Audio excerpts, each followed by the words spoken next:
First of all, thank you all for coming tonight. I really appreciate you all taking time out of your day to come and support the local arts, so thanks so much.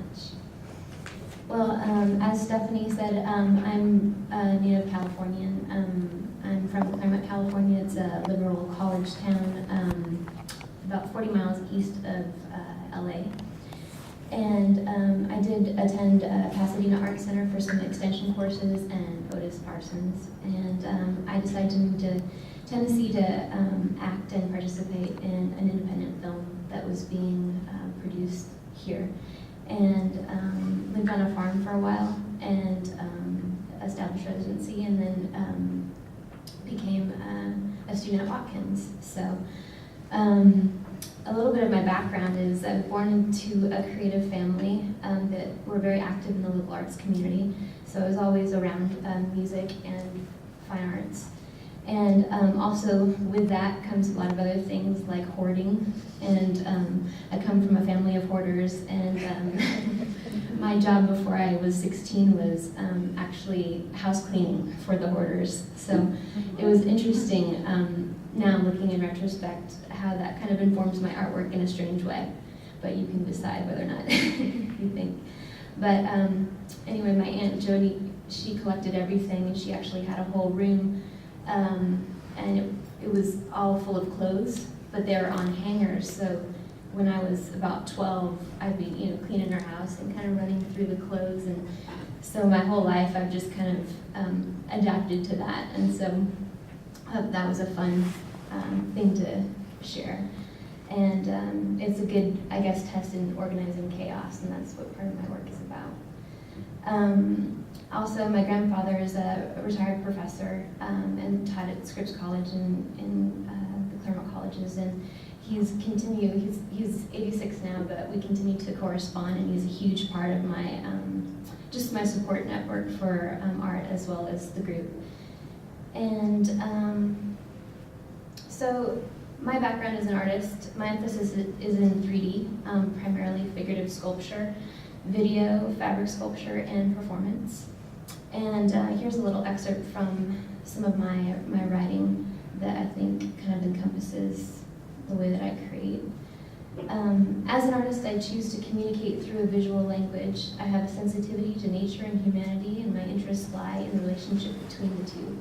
The questions that I explore are: how do we coexist with nature today, and how do we exist within ourselves while being affected by nature? My approach is to respond to a place that I am moved by, an expressive and sensual nature, and to demonstrate how it would exist in that space in my art. My process is very interesting. I go through a gathering stage, and then I go through a brainstorming stage, and then I actually have a lot of hands-on experimentation, which is like the material handling, and then I go into like a production mode. And that could be over like a year span, depending on the materials that I'm working with and how much experience I have with them. The way that I handle materials is much like the way that I create. I'm attracted to familiar common objects, especially after their original owner has decided to let them leave their possession. This includes clothing, fabric, and random found objects that have taken on new character based on the environment in which the objects were discarded. The process of arranging and assembling, actually creating art from these objects, is intriguing because the piece is affected in terms according to the space. And that's why Off the Wall is really fun, because you kind of don't know how your art is going to exist or be presented in a space. You kind of have to kind of work with the space, and it's really nice because your art changes in every environment, and that's really great for my artwork. The ideas behind my work are an exploration of dichotomies, such as attraction and repulsion. That's primarily what I deal with. And the temporary and indestructible, regarding more towards like nature, how nature is temporary, and then like things that are mass-produced, like that become indestructible, like rubber tires. The natural and the synthetic and artificial. And all these kind of go back to the core of kind of me, and they become primarily autobiographical. So there's this kind of thread of my own experience that has kind of launched me into this this area. So this lecture is divided into two sections. The first half is attraction and the second half is repulsion. And I see beauty in both, and I don't know one without knowing the other. So I'm going to start off with orchids. I looked to nature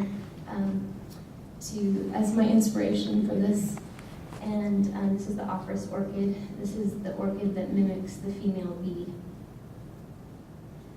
This is from my BFA thesis exhibit, and I call it the Orchid Series, but it's called Garden of Artifice, and what I focused on was scent, texture, color, and form.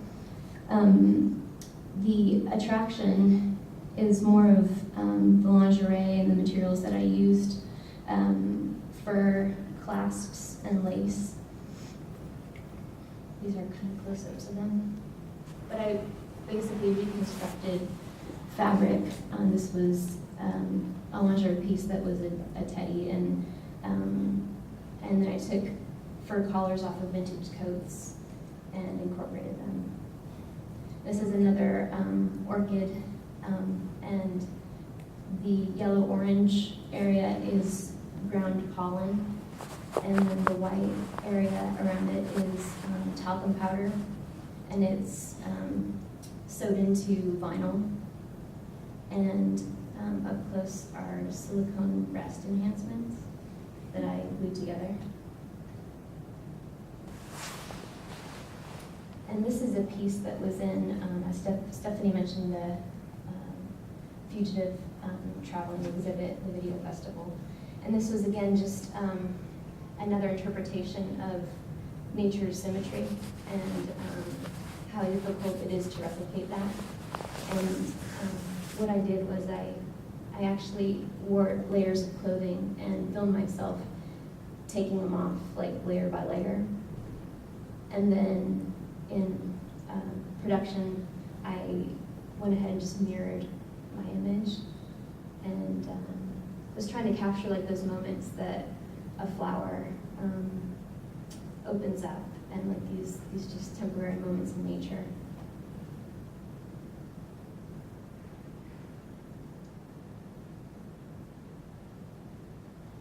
This piece is called Second Language.